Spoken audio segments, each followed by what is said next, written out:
genap berusia 44 tahun pada Selasa 22 Februari 2022. Digagas dan dibangun oleh Presiden Soekarno dan diresmikan oleh Presiden Soeharto pada 22 Februari 1978. Hingga kini tempat ibadah yang berlokasi di Jakarta Pusat tersebut masih berdiri megah sebagai masjid terbesar di Asia Tenggara. Membahas Masjid Istiqlal tak lepas dari arsiteknya.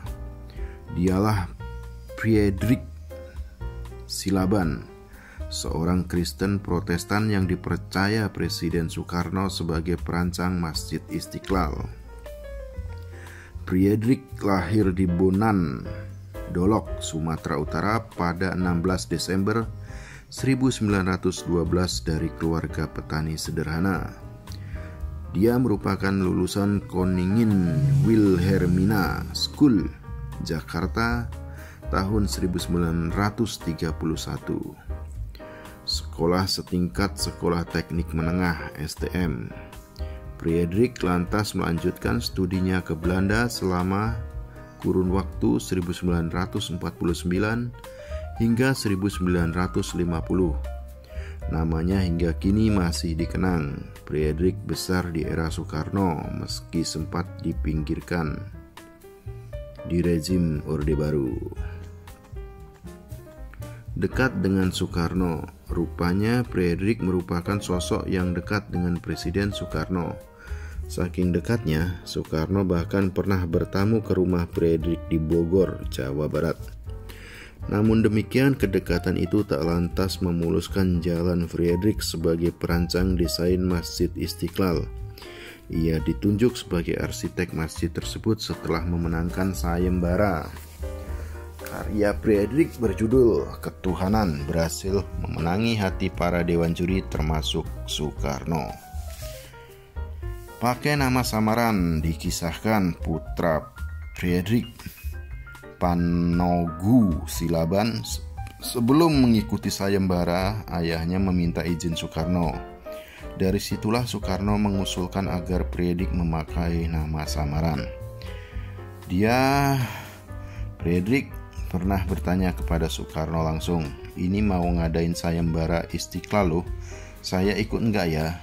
"Mereka memang dekat ya," kata Panogu dalam wawancara yang ditayangkan singkap Kompas TV akhir Februari 2018. Lalu Soekarno menjawab, "Tapi kalau ikut harus pakai nama samaran, kalau enggak ada yang mau milih," tuturnya.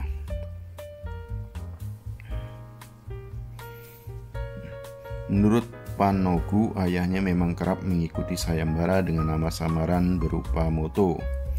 Setiap kali sayembara itu pakai nama-nama samaran, moto istilahnya. Pernah ada satu sayembara, Friedrich pakai nama Bhinneka Tunggal Ika. Motonya juga pernah pakai kemakmuran. Lalu untuk Istiqlal ia motonya Ketuhanan, kata dia. Pergulatan batin. Sebagai seorang Kristiani, Friedrich mengalami pergulatan batin ketika hendak mengikuti sayembara arsitek Masjid Istiqlal. Bagaimana tidak? Friedrich merupakan seorang Kristen Protestan berdarah Batak, ayahnya pendeta pula. Sebelum mengikuti sayembara, Friedrich bahkan sempat berkonsultasi dengan Uskup Bogor, Monsieur Geise, perihal konflik batin ini. Dia juga berdoa memohon persetujuan dan bimbingan Tuhan soal niatnya mengikuti sayembara merancang sebuah masjid. Namun ibadah yang tidak akrab dengannya, rumah ibadah yang tidak akrab dengannya. "Tuhan, kalau di matamu saya salah merancang masjid, maka jatuhkanlah saya, buatlah saya sakit supaya gagal. Tapi jika di matamu saya benar, maka menangkanlah saya," ujar Poltak Silaban, putra ketiga Friedrich, menirukan doa ayahnya melansir historia.id. Namun yang terjadi, Friedrich memenangi sayembara. Di tengah proses menyelesaikan gambar-gambar rancangannya, Frederick sempat sakit. Dia harus menggunakan papan gambar yang diposisikan sedemikian rupa agar tetap bisa menggambar tanpa beranjak dari tempat tidur. Gairah dan semangat nasionalisme Frederick yang tinggi membuatnya mampu menjawab tantangan Soekarno. Status keagamaan rupanya tidak menjadi ganjalan Frederick untuk terlibat dalam perancangan salah satu proyek besar bangsa. Ketika era Orde Baru dimulai, Soeharto mencoba untuk menghapuskan semua hal yang terkait dengan rezim Soekarno, termasuk Frederick, seorang yang diasosiasikan dengan Soekarno, terpinggirkan di rezim Orde Baru. Kedekatan Frederick dengan Soekarno menyebabkan karirnya jatuh pada rezim Soeharto. Dalam fase hidup terakhirnya, beliau sangat haus akan pekerjaan dan penghasilan. Upah pensiunannya tidak cukup untuk menghidupi keluarganya yang besar, juga harga dirinya, tulis buku Rumah Silaban. Upah pensiunan yang diterima Frederick tidak cukup untuk menghidupi dirinya serta 10 anaknya. Tawaran proyek pembangunan yang biasanya Frederick terima pun tak kunjung berdatangan. Alhasil pada tahun 1967 ia memutuskan untuk mencari pekerjaan ke Perserikatan Bangsa-Bangsa PBB. Dalam surat lamaran yang Frederick kirim, dia menceritakan kesulitannya menghadapi krisis ekonomi. Gayung tak bersambut, lamaran Frederick tak mengantarkannya pada pekerjaan apapun. Dalam sebuah surat balasan, Alvaro Ortega, kepala penasihat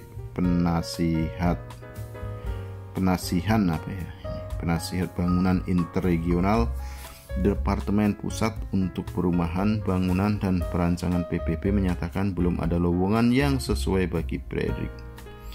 P. Simamora dan kawan-kawan dalam biografi Frederick Silaban, perancang arsitektur Masjid Istiqlal, menuturkan bahwa Frederick baru mendapat tawaran proyek mulai pertengahan tahun 1977.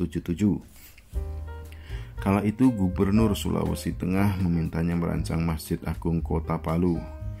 Meski tak sebesar proyek yang ia garap sekitar tahun 1960-an, beberapa proyek mulai dikerjakan Frederick pada tahun 1978. Sejumlah rumah tinggal pribadi di Bogor dan Jakarta sempat menjadi garapannya. Namun memasuki pertengahan 1983, Frederick mengalami kemunduran kondisi kesehatan. Ia pun tutup usia pada 14 Mei 1984 di RSPAD Gatot Subroto, Jakarta pada usia 72 tahun.